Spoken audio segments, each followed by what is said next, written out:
The bed is comforting, if a bit run down. Still, you've earned a rest. Across the room, the heating system hums its soft lullaby. The mattress feels soft and sheets warm. It only takes you moments for the world to fall away. Thoughts, baby. A million little lights in the dark. You're one fine instrument, brother. All those faces and all those names. All that laughter and screaming and scheming around. Every corner and every street. Recorded in you, forever, on ferrotape. On and on it goes, for untold hours. At the disco where you first asked her to dance. Rising, rising, above the dark curvature, the great wingspan of sleep, studded with stars. Behold, there are millions of them down there. The first time, the last time, the smoke in her mouth, the plotted flowers, the faces turning, changing. It's the world, Harry boy, and you're made of it. Every day you're out there, you make more of yourself from it. I'm afraid you can't be unmade now. You can never forget this shit. All stuck on loop, whirling, spitting out words and images. You're the son of the world again. Harrister, a ceaseless agent, picking up litter and old newspapers, collecting your little bubblegum wrappers and idiotic picture postcards. Meaningless, meaningless keepsakes. Reading your awful letters and recalling things, aren't you? The endless names of the world. An address book you are. The map of a city. You'll go insane if you keep going like this. One more day, and you'll be in the loony bin. I just know you will. And for what, brother man? For the greater good. Solving your little crossword puzzles. Doing your tasks. Crossing names off lists. Trying to become some sort of world detector. It won't make it okay. It won't put smoke back in her mouth. There he goes again. He's a real political animal, our Harry. He still doesn't see that it's the world changing around him. He's got no idea what he's in for. 'Cause only love can break your heart. Beep, beep, beep. The alarm is ringing, Harry. The disco circus goes on and on. You barely slept 3 hours last night. You can do it. It's nothing. Do it for the city. Go. Do it for the picture puzzle. Put it all together. Solve the world. One conversation at a time.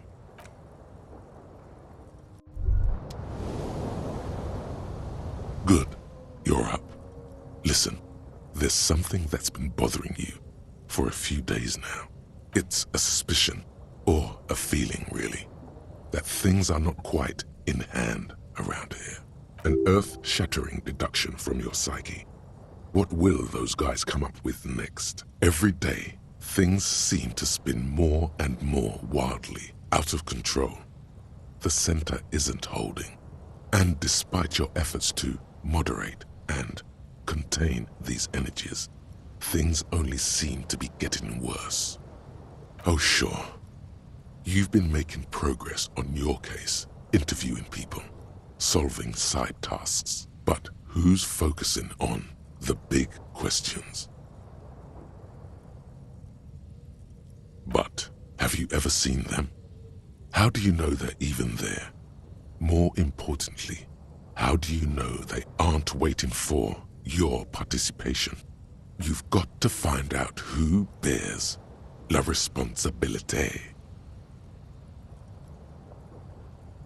Harry, you're thinking about this too narrowly. La responsabilité isn't concerned with trivial questions like who killed who. It's about the real issues, the human welfare index, the price of staple goods, the transition to real democracy.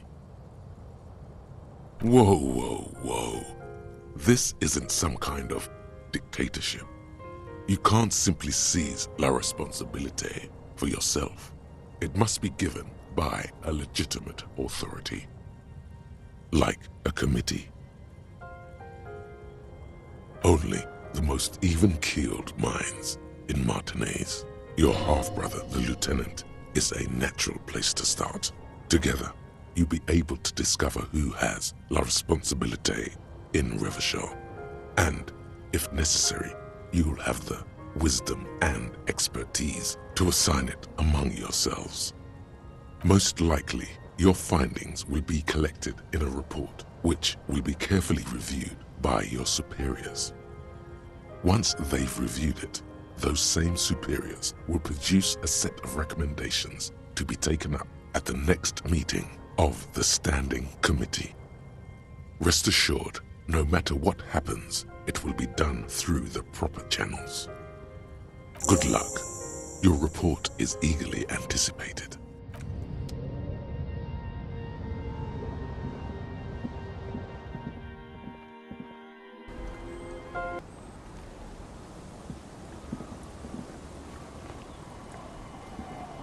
Yes? Yes. I don't know what to say. Perhaps, I'm not really sure about this turn of events. I think the mutton chops might have been a better idea. They sort of seem to cover up some of the... damage. Either way, good on you. You were saying?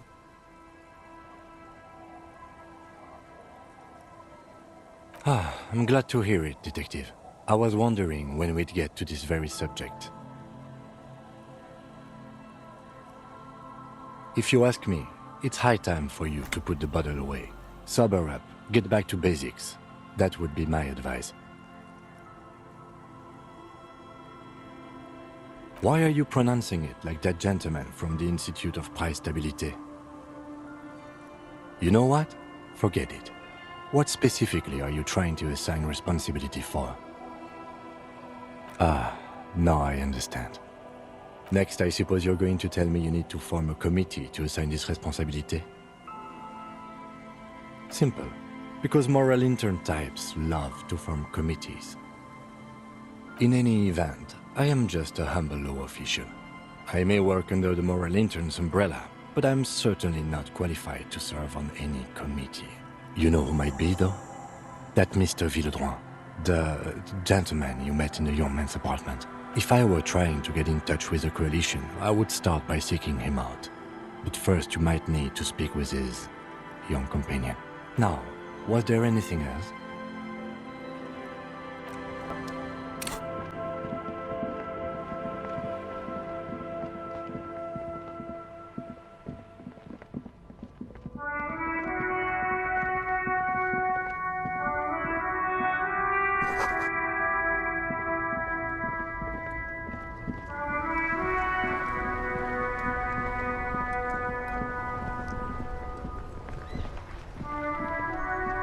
That's one brutal motor carriage.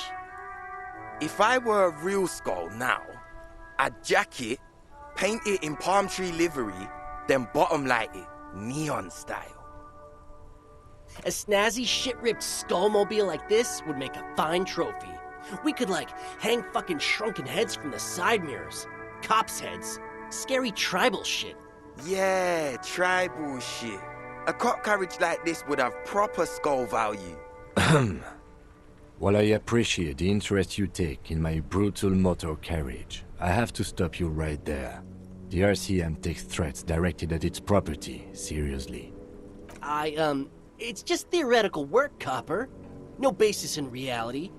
Man, if we were certified skulls right now... I can tell you who we're not, cop. We're not snitches or skulls. Which is not to say that the skulls are bitches and...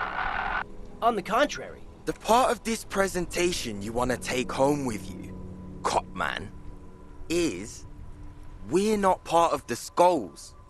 Yet. Okay then, let's indulge in some intellectual exchange. These young men seem eager to share their beliefs. You don't know? What kind of cop are you? It's not a question. Don't get into it.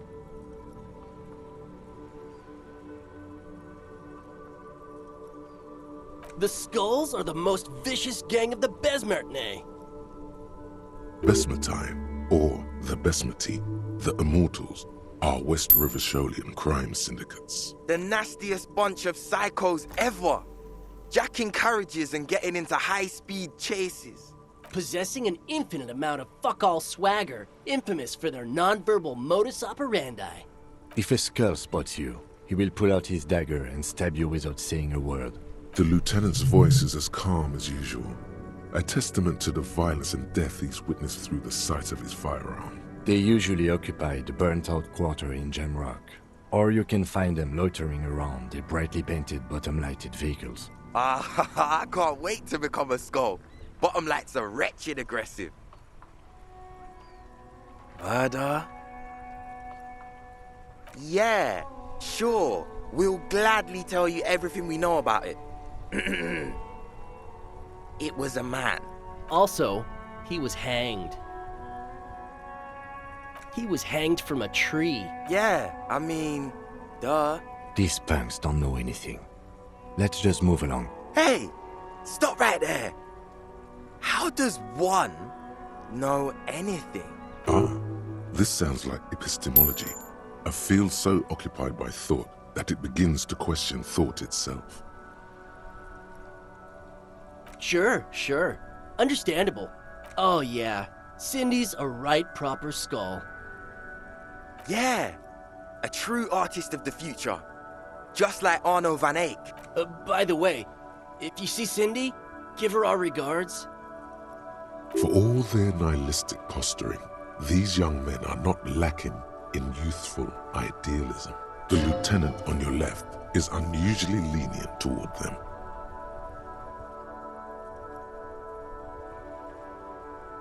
We're not franchise skulls. Well, not yet. Once we get our name out there, we'll have a chance to join them. Because we can be just as psycho and vicious. You'll see. You'll see for sure once we're in. It's the last thing you'll ever see before the void consumes you. Throw him off his game.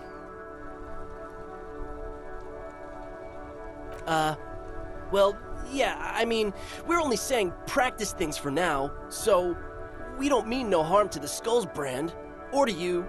This is definitely something the Skulls would say, but we're not trying to encroach on the Skulls branding anyway.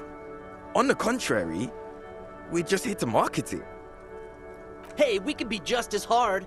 Like pavement on top of pavement, or a brick on top of another brick. Or a grave on top of a grave. These kids have the vocabulary, but might be missing a brain.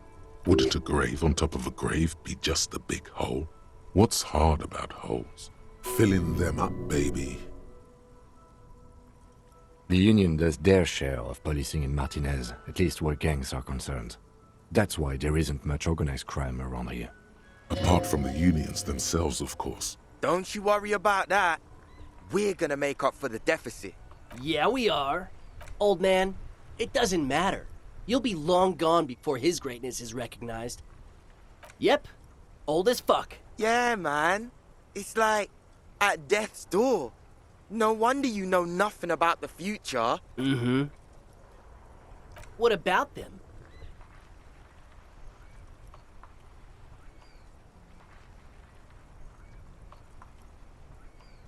Well, first off, it's a statement and not necessarily something that characterizes me as a person, even though the statement has character.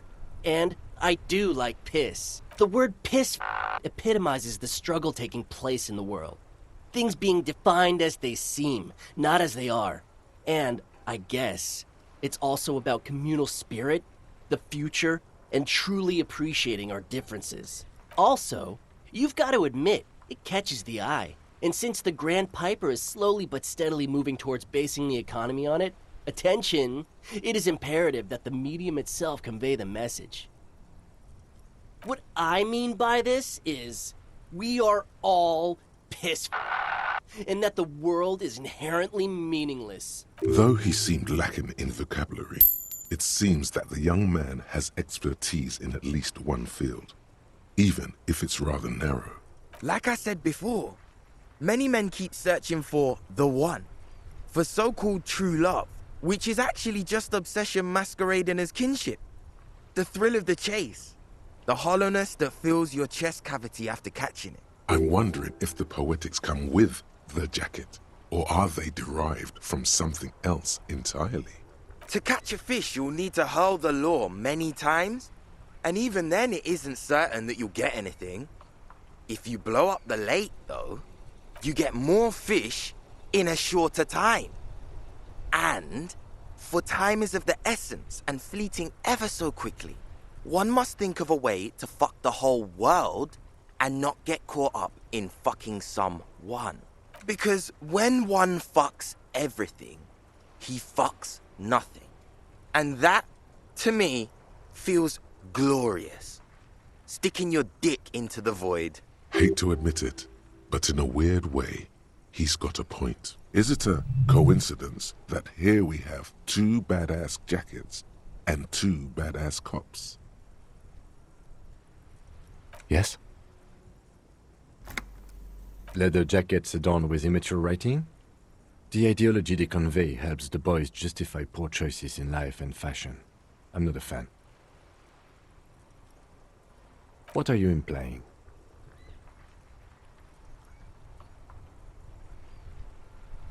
I'm not sure I understand you, detective. Neither. Fine, if only to end this discussion. Theoretically, if I were a juvenile delinquent, if I were to already be down that path, I think peace is the stronger of the two statements. Seems about right, especially considering your heroic exit attempts. That's an origin story for a dynamic duo right there. So are we done here? Or you don't need us around for your secret whisper party, do you? These guys aren't scary. You're not scary. I have nothing to work with here. Why?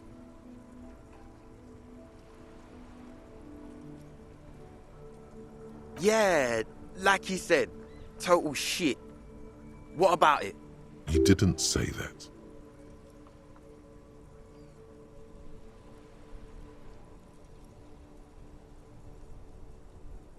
The lieutenant looks down at his bomber jacket and shrugs, obviously content with his uniform. Fine. Fuck it. Here.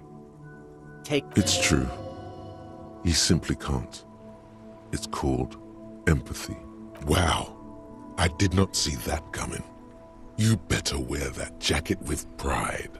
Fuck that. You're not getting mine. My dad's a lawyer in La Delta. He'll have your badge. No, he won't. The lieutenant is lightly amused by the situation.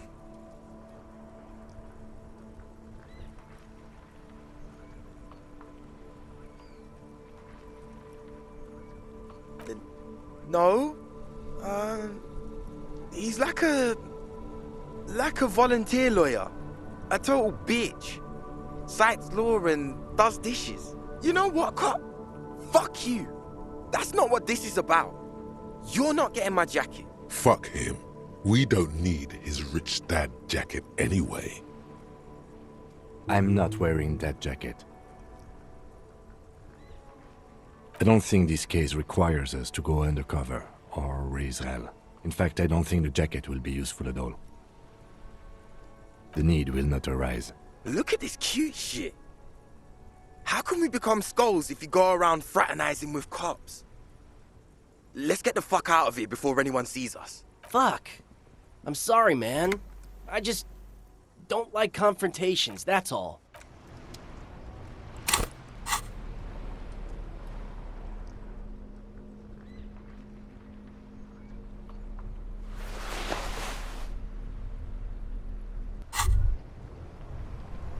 You finally made it, haven't you?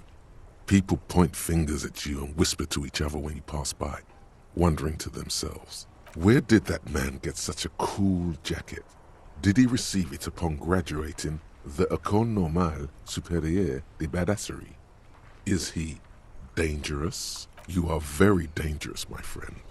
Dangerous and cool. In fact, no one dares to say a single thing about the jacket. But believe me, they are all very impressed.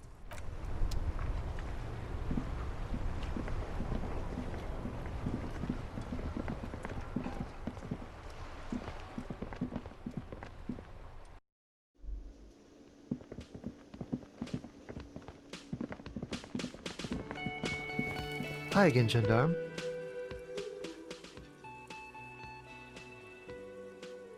Oh, a committee. How interesting. And if I may ask, gendarme, what is this committee about? He's all bemused skepticism. He doesn't actually care what you want with his friend.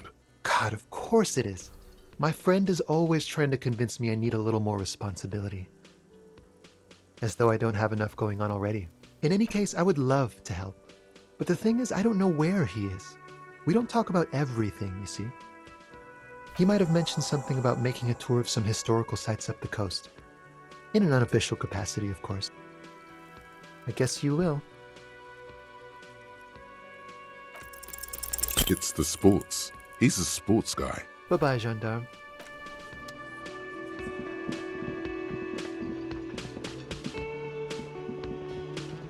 Again?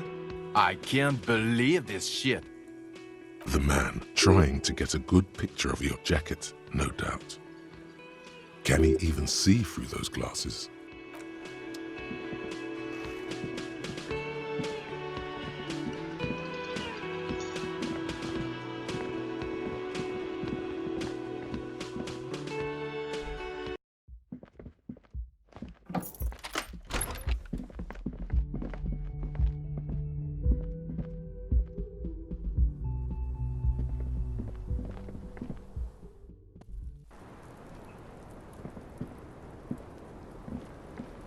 It's always good to see you. Something in her demeanor has changed. She's tired, consigned to her fate, to being here with you and what's to come. She looks at the dried petals in your palm, then lightly touches one with her fingernail. Chipped white polish covers the nail. It's long and sharp, like a mini dagger. The petal crumbles on contact. Pretty. Looks like a dried maybell. Is that the one you caught? Sambo style? Why was there a flower on the roof? I don't know, officer. Because of the wind? I understand. Just like that. No resistance. Her shoulders are slouched, her feet long and straight.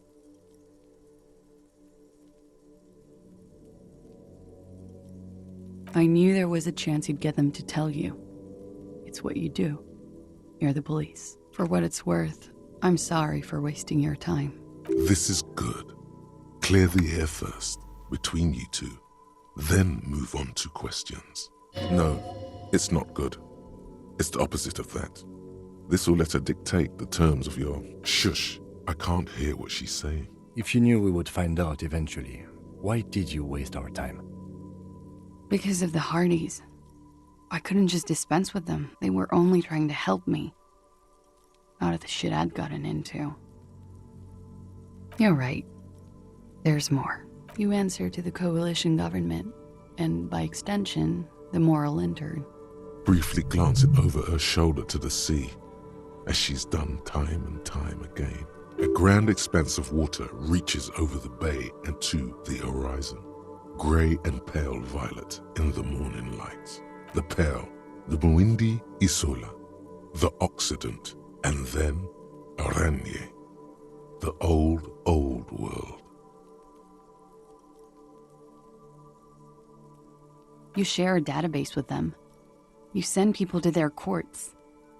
Just business. But bad business for some people in the moral intern. If I show up in your records, officer, they will find me. They will... What happens if they do? They will kill me, sir. If you file my name, take me in for questioning, enter me into the moral intern mill, well, then I'm fucked. For nothing. This murder didn't have anything to do with me. Here we go. For once, you seem to have her off guard.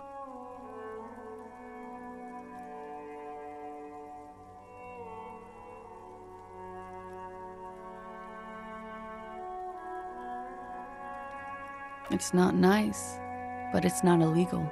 Not here in Ravishol, or even in Oranje. What exactly did you do? Industrial espionage. I joined a business collective with the intention of betraying them. I did my job well enough to be asked to do it again, with a bigger company. The kind you really, really don't fuck with. I took their ledgers, 2 decades worth of accounting. I need the names of the companies involved and who hired you. The job was Lewsdoen County Savings Bank. They sound small, but they're part of the Lou Scott conglomerate. That was the second job.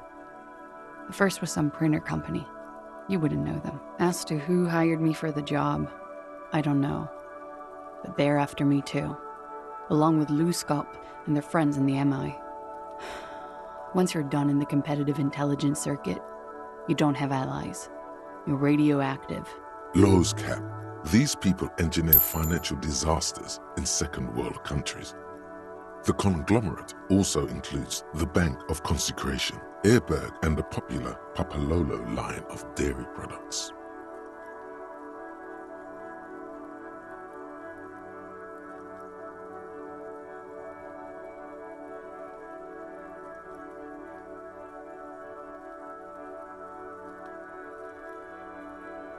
Sure. I'm not a war criminal, but it was bad. People lost their jobs. Good people too, not just C-suite. A lot of people got hurt. But that's just more of my shit you shouldn't have to deal with. You're solving a murder. We were there. Together. In bed, I mean. Okay. He was in a kneeling position. He had just entered me. I was on my back, looking at him. I heard the window behind me shatter, and I turned to look. There was a hole in the glass. I turned back to him. His eyes were looking through me, and his mouth was open, dumb. I could see. A great pain moves through her, a dark and indefinite wave. She continues in spite of it. I knew he was dead, before he fell down on top of me. You were right. He did enjoy the moment of his death.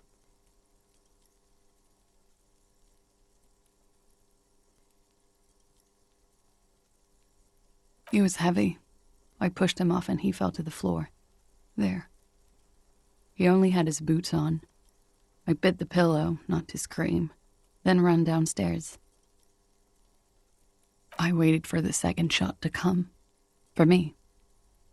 I thought there would be one. It never came. She's forgotten about her cigarette. The butt has burned right down to her fingernails. Oh.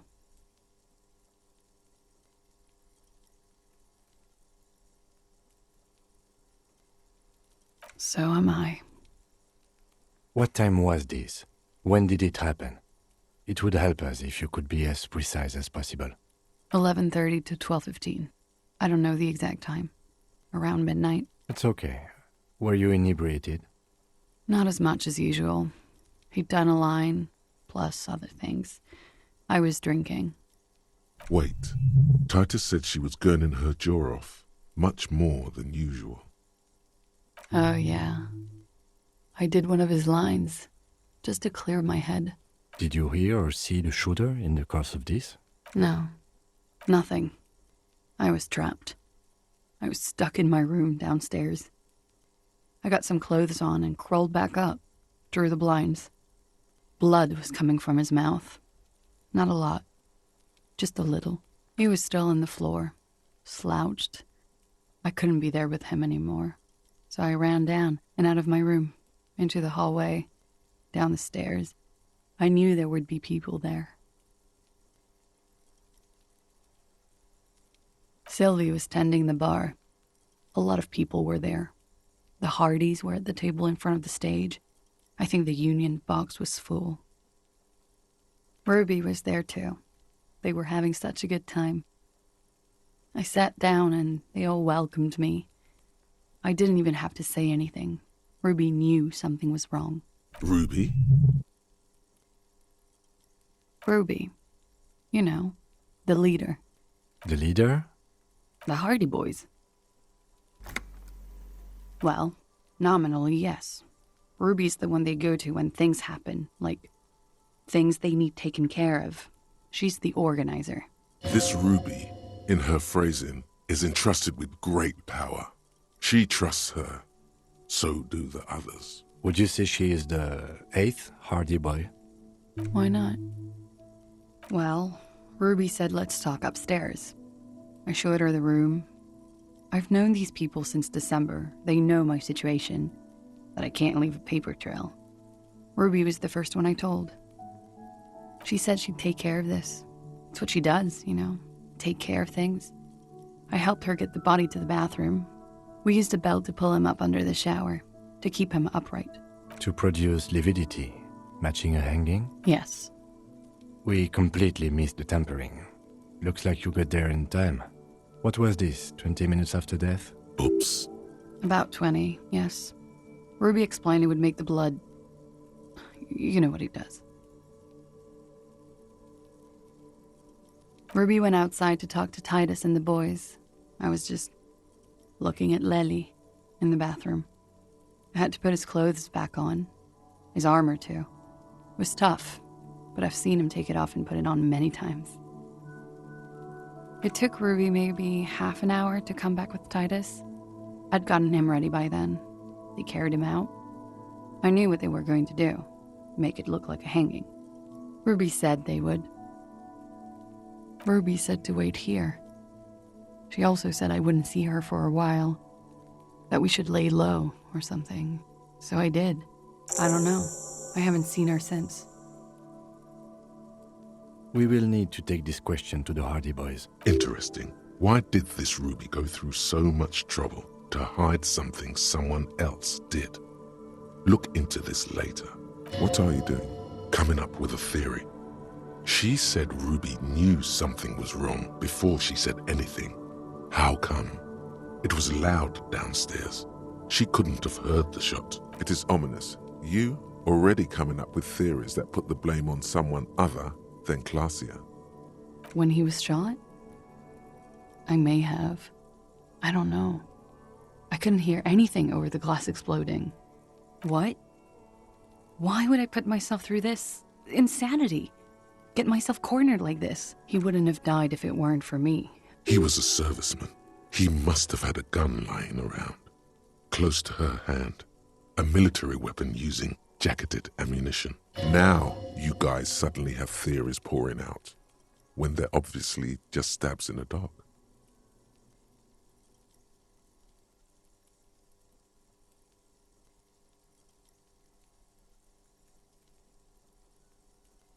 No. I specifically asked him not to carry firearms when he was with me. He only had his stupid armor. I don't know. His friends have rifles. Maybe those psychos did it? Coalition military have rifles. I'm not a munitions expert, and I did not shoot him. She might have been a tad disingenuous when she avoided talking about the bullet in his head before. Look who's waking up from 1,000 years of sleep.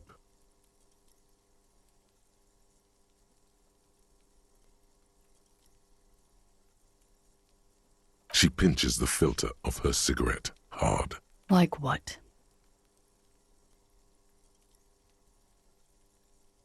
That's the first thing that went through my head when I heard the glass break. I thought they'd found me. They've killed him to punish me. All last week, I've tried not to talk to anyone or be seen with anyone so they wouldn't be hurt. I've come to understand, however, this is paranoia. What happened didn't have anything to do with me. We can't go after Loose Cap. Not yet. There are other, saner leads. I don't ask you to, Lieutenant. If there's one thing I know, it's that you'll get nothing from there. Because I'm an idiot. Which is an indicator of truth. Idiot. She's nothing of the sort.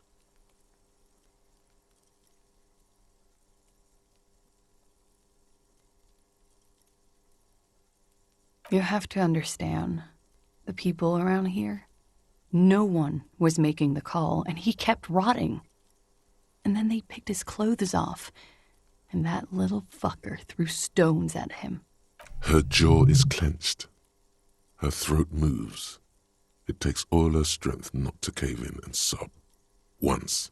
Just one time. He kept throwing stones at him for 3 days. I could hear the thud. Thud. So I called you. I hope with all my heart it's not the last thing I do in Ravishol. She definitely called the cops. That was task complete. It could not have been a lie. That is impossible. Oh God. That was a lie too. Who made the call then? She did, of course. Last week, Angus and Titus's brother, I think he's called Tibbs, took care of it. You should have another look at that window after this. Reconstruct the scene. It's right there. Yes, you see the glass sparkling out of the corner of your eye. She nods, silently. She doesn't even smoke. Just picks up the cold coffee and holds it in her hands. He's thinking, are we done here? Or should we arrest her? She's a flight risk and she lied to you. She should be taken into custody. No, that won't be necessary. Just leave her alone. She's been through enough. She doesn't need this police brutality. This guy won't budge. You have to wake Multiface up. Officer. Who? What? Dear God, you've been lied to. She could have killed her lover and lied to everyone. She's not candid at all. She's smoke and mirrors and will-o-wisps. She probably didn't give you her real name either. Why would she? Arrest her immediately before she further entangles you in her web of lies. Take it easy. Don't overcompensate with this course correction. Ask questions first. Yes, start at the top. Choose at the bottom. It's how we've always done it. No rush. See?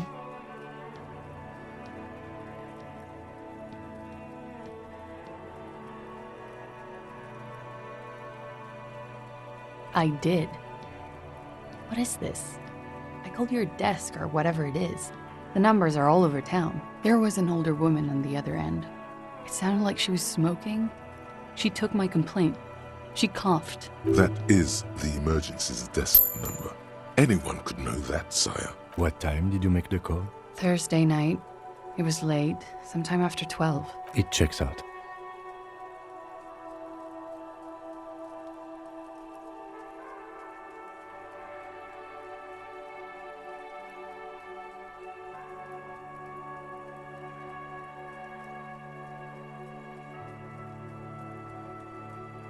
She stands before you, holding her back very straight.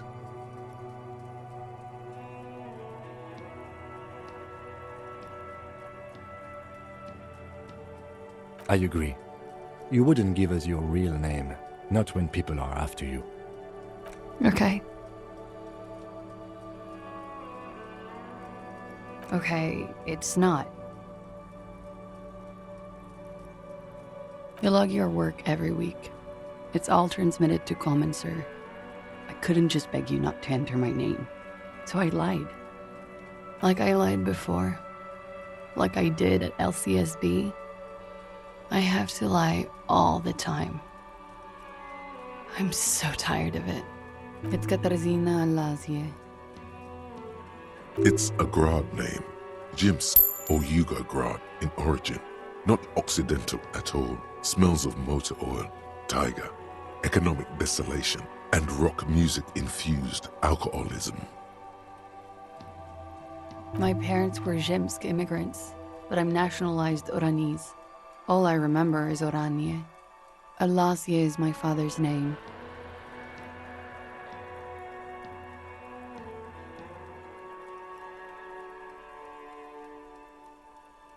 That's cool. She doesn't feel like a Klaasje. She feels like nothing. No. It's submerged in a plastic buoy on the coast, in the reeds. It just doesn't say Klaasje Amandu. It says Anouk Mea Smit. Falsified documents? Passport and visa. Given to me by my employer. I can't even use them. My employer probably leaked the name, Mea Smit, to hurt me. Why would they do that? I didn't show up to a rendezvous. They don't take that lightly. I didn't show up because I was afraid they'd do something to me. The job was finished. I'm just a liability now. She fears an arrest right here and now. This has been an awful turn of events for her. West of the boardwalk, in the reeds, on the coast there. I put it there when I first arrived. Haven't been there since. I'm not sure I could even find it now. It's useless. The lieutenant makes a note of it. You're welcome to it. It's in the reeds northwest of here, past a broken sewage pipe, right near the waterline. She nods, her back straight, ready for whatever is next. She slowly lights another cigarette and steadies her breath, as if in the presence of some tiger. You are. This is not the end of this.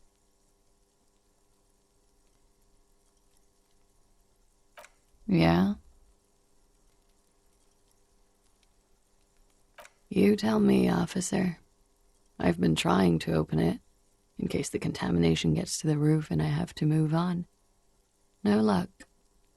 All right. As you look back, you think, so love did do him in, after all. If it weren't for her, he would not have been there. The shot would not have connected with his soft palate.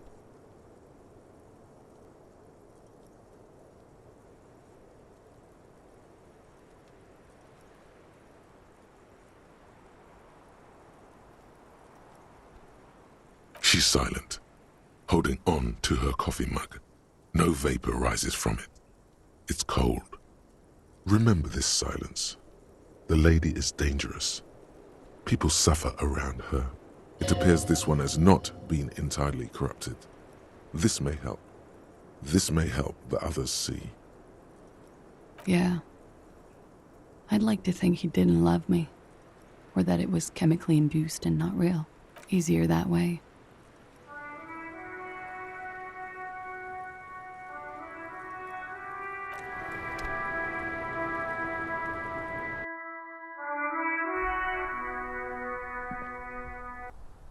This window is pristine on the inside. Unlike the one, golden light melts away into the blue, glassy darkness of your mind. In it are two neon-lit shapes, a man and a woman on the single bed.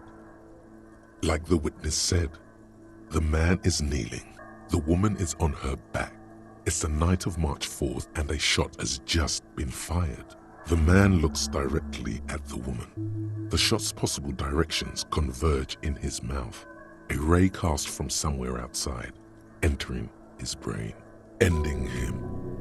From the roof outside, location A prime. The glass fractures around the bullet hole. Shards face inwards like a corona behind the woman's back. The man does not know the bullet has entered his brain. He never will.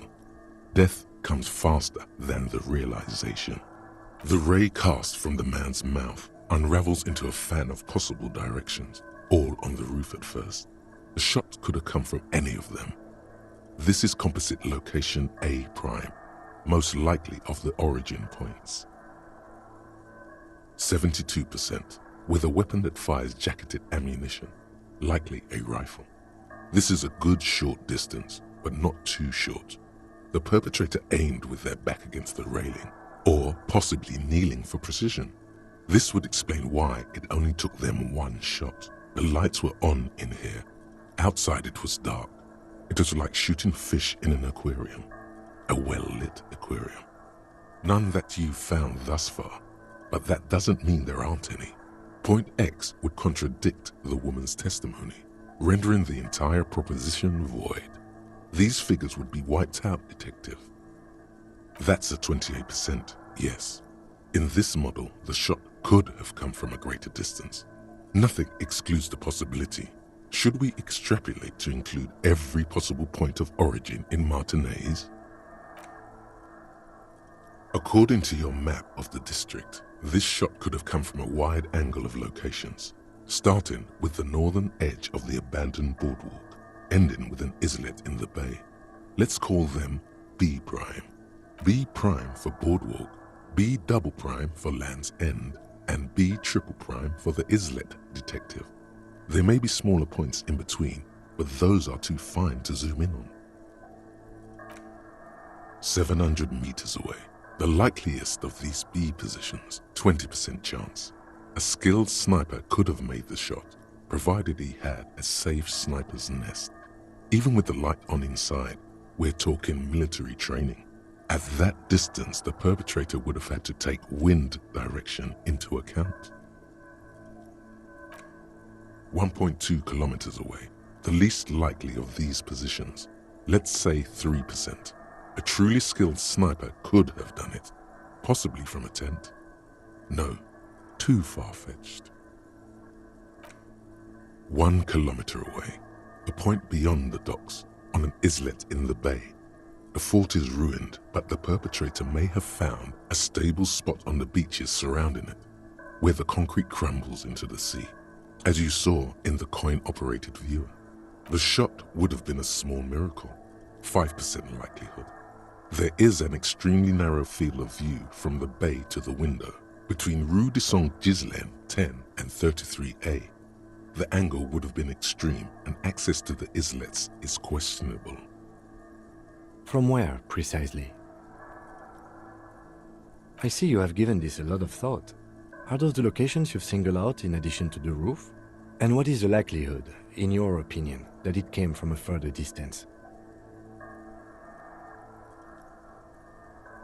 Okay, well, we should see if there is gunshot residue or sniper nests if we go down the coast. Rule these spots out one by one. It would be the diligent thing to do. Until then, personally, I'm going with the roof version. A simple hypothesis can be wrong, but it's something to build on.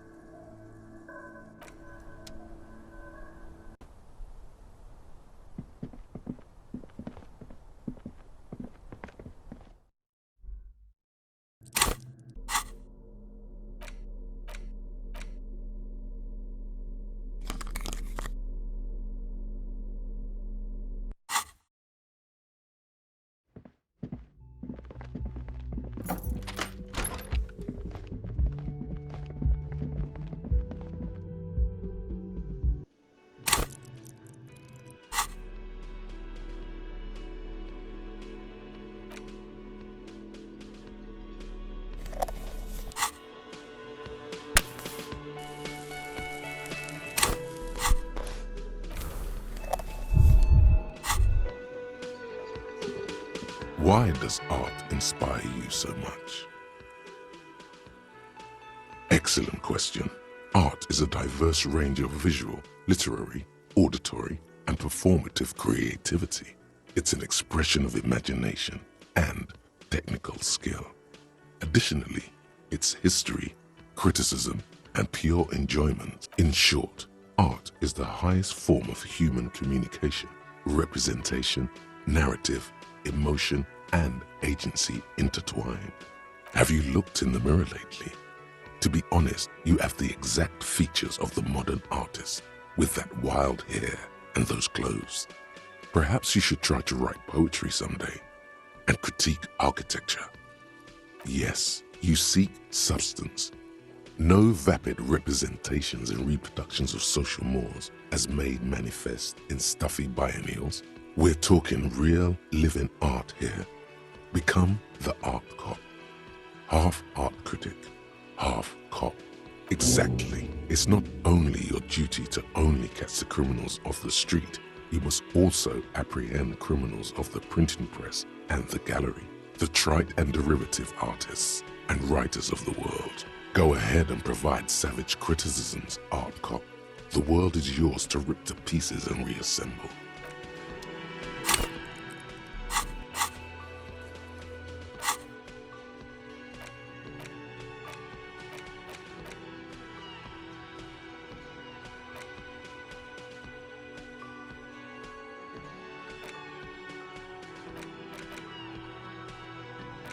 Mm.